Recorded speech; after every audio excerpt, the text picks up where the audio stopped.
यीशु सहाय, praise the Lord.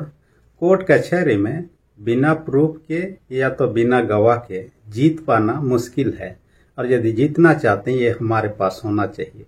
वैसे ही मनुष्य के जीवन में स्वर्ग को जाने के लिए या अनंत जीवन प्राप्त करने के लिए विश्वास काफी नहीं है, परंतु उसके साथ आज्ञा पालन जरूरी है, और उसके बिना हम स्वर्ग को नहीं जा सकते हैं। जैसे कि बाइबल कहता है, मत्ती 7:21 में कहता है, जो हे प्रभु कहते हैं उनमें से हर एक कोई स्वर्ग को नहीं जाएंगे, परंतु वही जो मेरे स्वर्गीय पिता की इच्छा पर चलता है।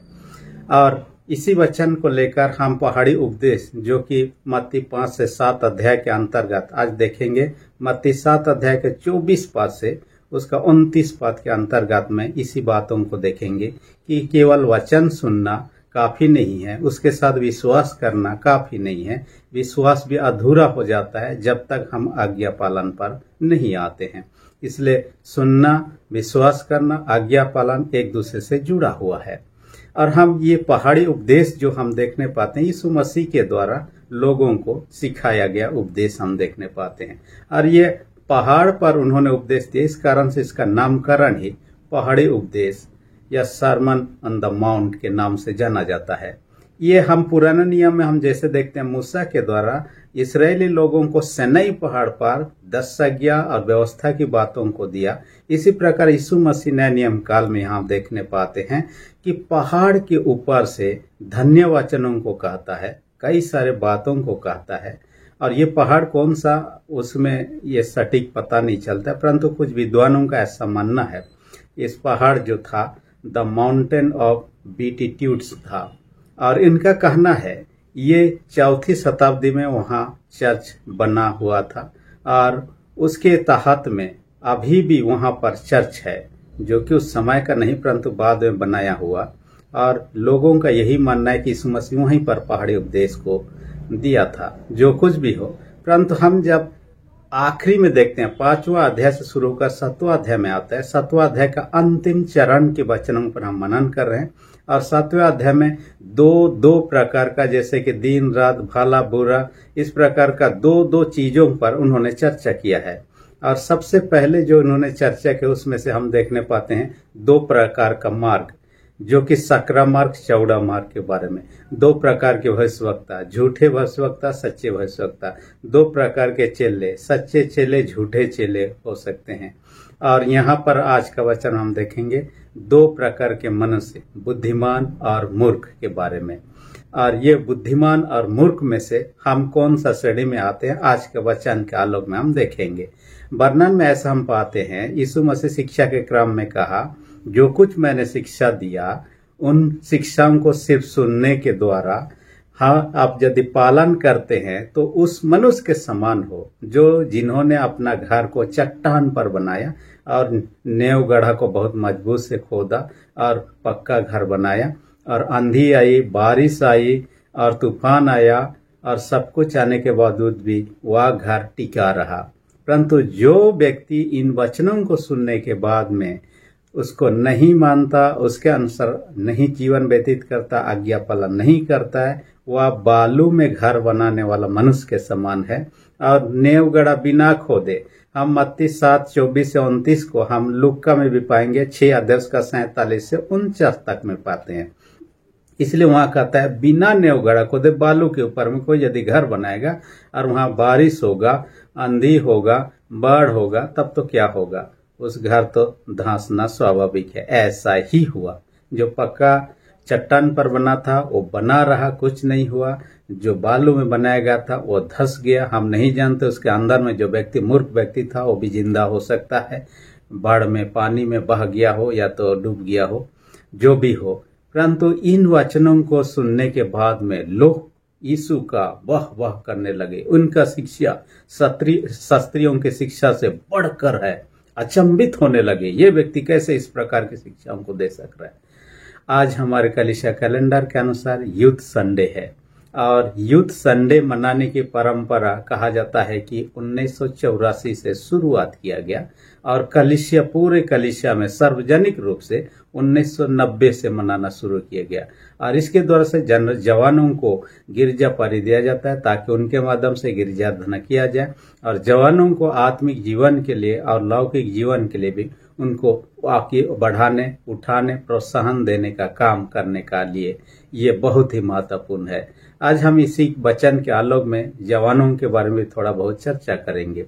आज का वचन को जब देखते हैं इसका कुछ लिटरली मीनिंग नहीं है, उसका कुछ अर्थ है। पहला हम देखने पाते हैं घर जो पक्का चाहे चट्टान पर बना चाहे बालू पर बना, परंतु घर हमारे जीवन को दर्शाता है।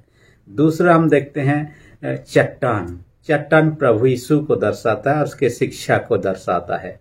तीसरा हम देखते हैं बालू सांसारिक शिक्षा और सांसारिक लोग, सांसारिक अभिलाषा इत्यादि चीजों को दर्शाता है।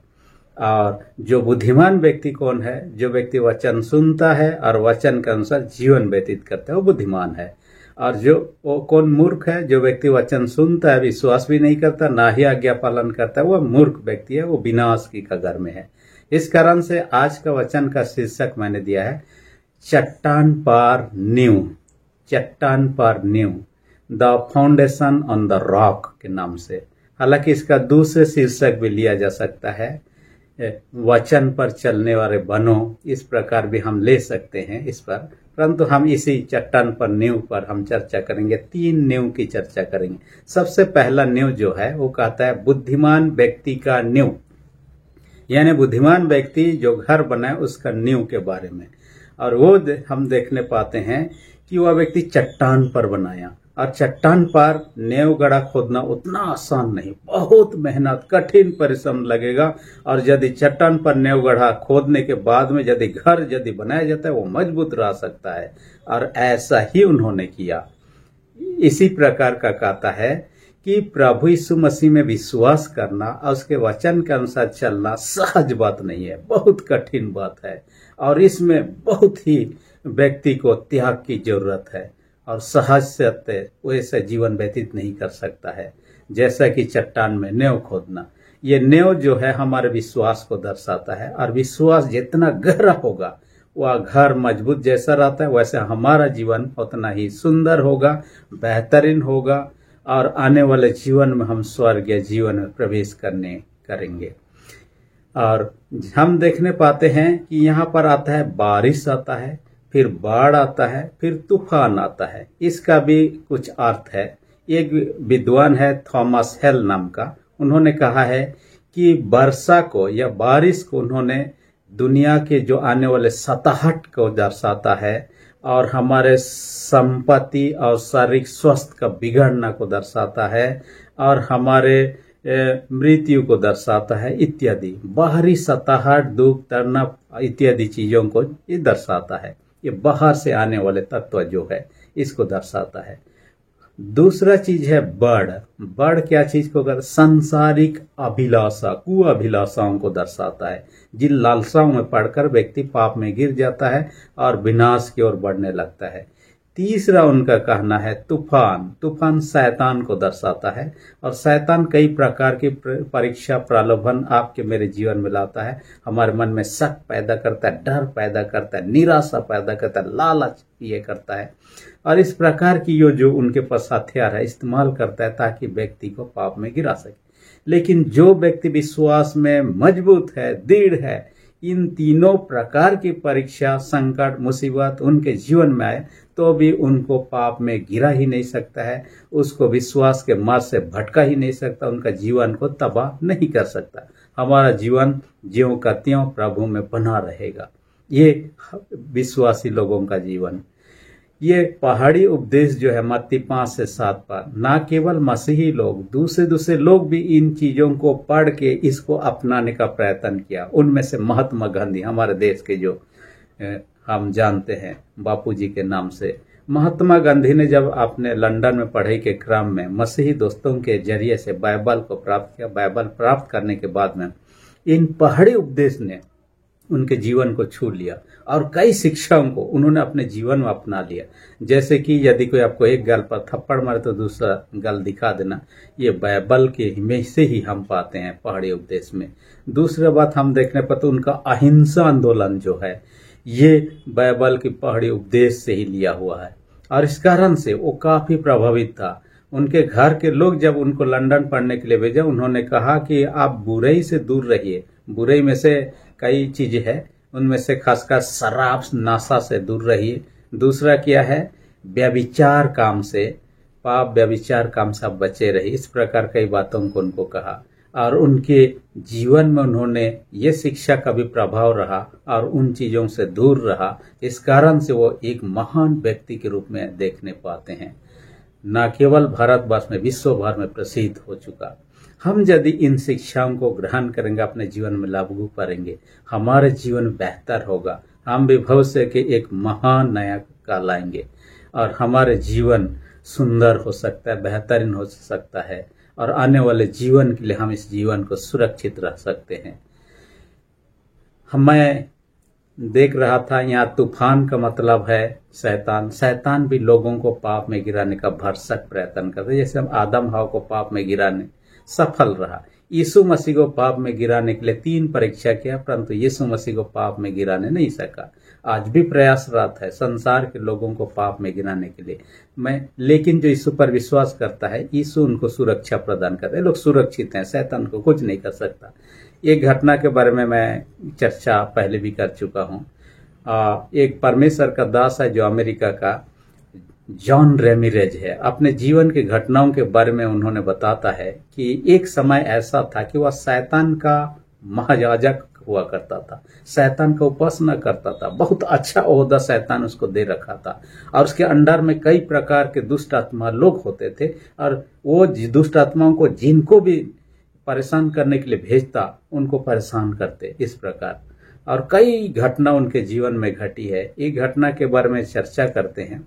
वो ऊपर फ्लोर में रहता था, नीचे फ्लोर में रहने वाली एक लेडी उनके पास आई। उन्होंने कहा कि आप तो अपने तंत्र मंत्र के द्वारा, दुष्ट आत्माओं के द्वारा से लोगों को तबाह कर सकते हैं, लोगों को मार भी सकते हैं। इसलिए मेरे लिए एक काम कर दिए। मेरे एक दुश्मन है, एक लेडी है, दूसरा लेडी है और उनको मुझे मार डालना है। और उसके लिए कितना लोगे? उन्होंने कहा $10,000 लूंगा। उन्होंने कहा ये ज्यादा हो रहा है, थोड़ा कम कीजिए। उस लेडी को कहा अच्छा ठीक है, आप मेरे पड़ोस नीचे रहते हैं, इसलिए $7,000 में डील तय हो गया। उस महिला ने क्या बताया, जिस लेडी को माना वो एक मसीह है, क्रिश्चियन है। जैसे उन्होंने सुना कि वो क्रिश्चियन है, वो गुस्सा हो गया। कहता है तब आपसे पैसा, 1 पैसा नहीं लूंगा, बिना पैसा के उनको मार डालूंगा। क्योंकि मसीहों के प्रति घृणा भाव उनके मन में था, जो यीशु पर विश्वास करते थे। और उन्होंने अपना जो कुछ भी तंत्र मंत्र, जादू टोना करना और दुष्ट आत्माओं को भेजना उसको मरने के लिए सब कुछ किया। उन्होंने जिस प्रकार का किया उस प्रकार में 2 दिन में उनको मर जाना चाहिए, लेकिन उन्होंने उनको समय दे दिया, कम से कम 21 दिन लग सकता है, 21 दिन में उनका काम तमाम हो जाएगा। दिन बीता, 21 दिन बीत गया, फिर भी कुछ नहीं हो रहा है। तब शैतान एक दिन आता है, उसके पास कहता है उस लेडी को मारने का जो कॉन्ट्रैक्ट लिए हो उसको कैंसिल कर दो। इन्होंने कहा कि ऐसा मैं नहीं कर सकता, अभी तक मैं कोई काम में फेलियर नहीं हुआ हूं और यदि इसको नहीं करूंगा लोग क्या सोचेंगे, मैं कमजोर हूं, यही सोचेंगे। शैतान ने उसको कहा हमेशा यीशु उनके साथ रहता है, उसे छू भी नहीं पाओगे। जितने प्रकार के दुष्ट शक्ति उनको भेजोगे उसको छू भी नहीं सकता है। यीशु उनको सुरक्षा प्रदान करता है, उनके चारों ओर घेरा के नहीं, और वो सुरक्षित है। देखिए, वो विश्वास होने के नाते शैतान का कोई भी चाल काम नहीं आया और वो सुरक्षित रहे। उन्होंने अपना मरने का जो कॉन्ट्रैक्ट लिया था उसको कैंसिल करना पड़ा। मसीह में प्यारो, हम प्रभु पर विश्वास करेंगे, उसके आज्ञा अनुसार चलेंगे, हम प्रभु के शरण में रहते हैं। जैसे छोटा बच्चा अपने माता पिता के शरण में रहता है, सेफ महसूस करता है, चाहे उसका माता पिता पढ़ा लिखा हो, ताकतवर हो, चाहे ना ताकतवर हो, लेकिन माता पिता साथ में तो सुरक्षित महसूस कर। हम भी अपने स्वर्गीय पिता के शरण में हैं, यीशु के शरण में हैं, हम सुरक्षित हैं। इसलिए बाइबल कहता है यशायाह 41:10 में, मत डर, मैं तेरे संग हूं। यानी कि प्रभु यदि हमारे संग, हमें डरने की बात नहीं है।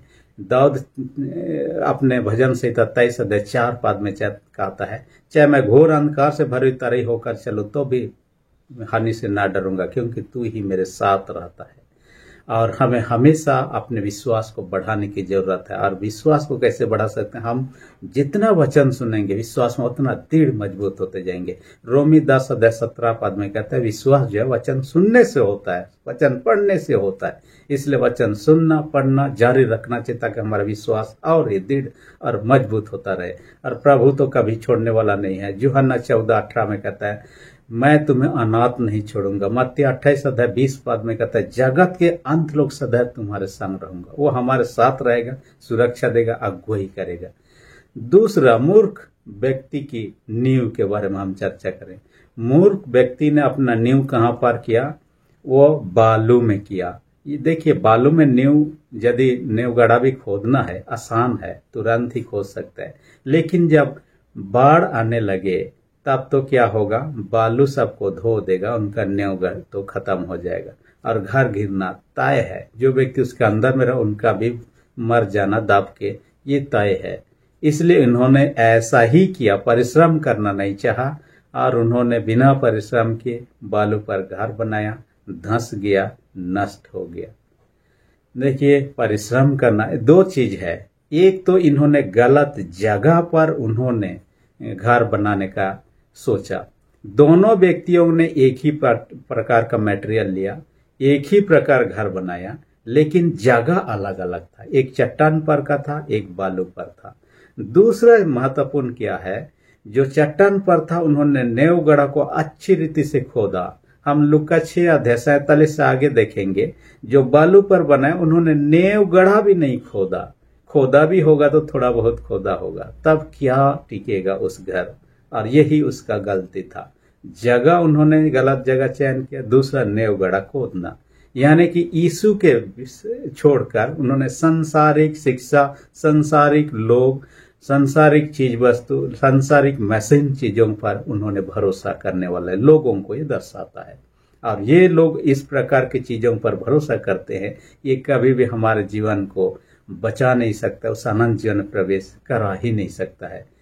इसलिए हमें क्या करना है? प्रभु पर विश्वास करना चाहिए। जैसे बीमारी होता है तो हम क्या करते हैं? बीमारी जब बढ़ने लगता है हमें इलाज करना चाहिए, डॉक्टर के पास जाना चाहिए। और डॉक्टर के पास जाते हैं तो ये उम्मीद करता है डॉक्टर कि मैं जो सलाह दिया हूं अब इसको सुबह खाइए, शाम को खाइए, आपको ये करना है वो करना है, जो इंस्ट्रक्शन देता है डॉक्टर उसे पालन करना चाहिए। यदि पालन करते तो सुरक्षित है, पालन नहीं करते हैं तो वो मेडिसिन लाने का कोई मतलब नहीं रह जाता। बीमार बढ़ेगा बढ़ेगा, मरना तय है। इसी प्रकार से हम सांसारिक अभिलाषाओं में यदि रहेंगे, क्योंकि हम देखने पाते हैं बाढ़ जो है सांसारिक अभिलाषा है, ये हमसे टकराएगा। तो सांसारिक चीजों पर इनका ध्यान है, मूर्ख व्यक्ति का ईश्वर पर नहीं है। ईश्वर पर केंद्रित रहता तो सुरक्षित था, परंतु सांसारिक चीजों, सांसारिक अभिलाषा में पाप में आगे ढकेलता है। याकूब 1:15 में कहता है अभिलाषा गर्भवती होकर पाप को जन्म देती है और पाप जब बढ़ जाता है मृत्यु को उत्पन्न करता है। इसलिए बढ़ने से पहले ही रोकना चाहिए। इसलिए आज यदि हम गलत दिशा में हैं, आज यदि संसार के प्रलोभन में, हर एक युद्ध से मैं कहना चाहूंगा, आप यदि नशे के लालच में हैं, इन चीजों से दूर रहिए, विनाश की ओर ले जाएगा। आप यदि व्यभिचार में हैं, इन चीजों से दूर रहिए। पैसों के लालच में, पाद के लालच में, इन चीजों से हम दूर रहें जो सांसारिक चीजें हैं और ये हमें विनाश की ओर ले जाता है। इन चीजों से दूर रहना ही हमारे लिए भलाई है, सुरक्षित है। हम उस नींव की तरह हैं जो मूर्ख व्यक्ति ने बालू पर बनाया, और वो घर जैसे तहस नहस, हमारा जीवन भी तहस नहस हो जाएगा। मैं एक लालची मसीही व्यक्ति के बारे में पढ़ रहा था और उस व्यक्ति के बारे में ऐसा मैंने देखा कि उनका संतान कुछ नहीं था, इसलिए उन्होंने प्रभु से चर्च में प्रार्थना की, प्रभु मुझे एक संतान दान दीजिए।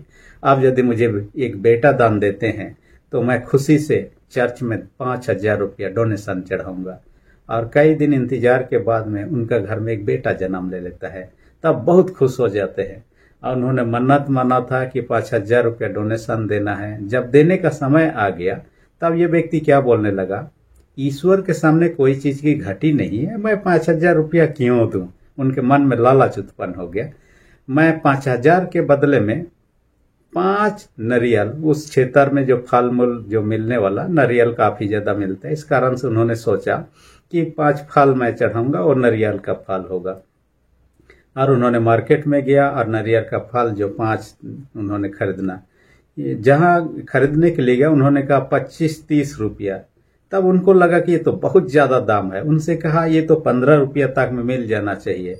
तब वो दुकानदार ने कहा इतना काम सस्ता में कौन देता है, आपको लेना ही इतना काम सस्ता में, जाइए जहाँ पेड़ है खेतों के तरफ में और लोग हैं वहीं जाकर आप खरीद लीजिए 15 रुपया में। इन्होंने पैसा बचाने का चक्कर में, और क्योंकि लालच उनमें बढ़ गया, 5,000 बचाया, अब 25-25 रुपया भी देना नहीं चाहता है, अब 15 रुपया देना है। और वहां जब खेत में जाकर वहां से खरीदना चाहा, वहां बेचने वाला व्यक्ति ने कहा 15 रुपया में ले लीजिए। उन्होंने कहा मैं तो पेड़ के सामने आया हूं, फिर भी 15 रुपया आप कर रहे हैं, पेड़ के सामने तो 5 रुपया में हो, आप देना चाहिए। उन्होंने कहा 5 रुपया में मैं दे दूंगा, अपने से खुद से चढ़ो और खुद से तोड़ के उतारो तो एक नारियल 5 रुपया में मैं दे दूंगा। जब उन्होंने सुना तो ये अच्छी सौदा है, इसलिए उन्होंने खुद चढ़ाई करना शुरू किया।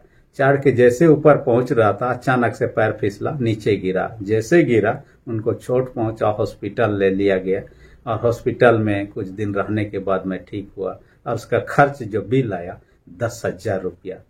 देखिए 5,000 रुपया पहले ईश्वर को देना था, नहीं देना चाहा। उसके बाद 25-25 रुपया करके 125 रुपया देना था नारियल, वो भी नहीं। फिर 15-15 रुपया जहां देना था वो भी नहीं, और उससे कम खुद चढ़ा, गिरा और देखिए जितना नहीं उससे ज्यादा उसको खर्च।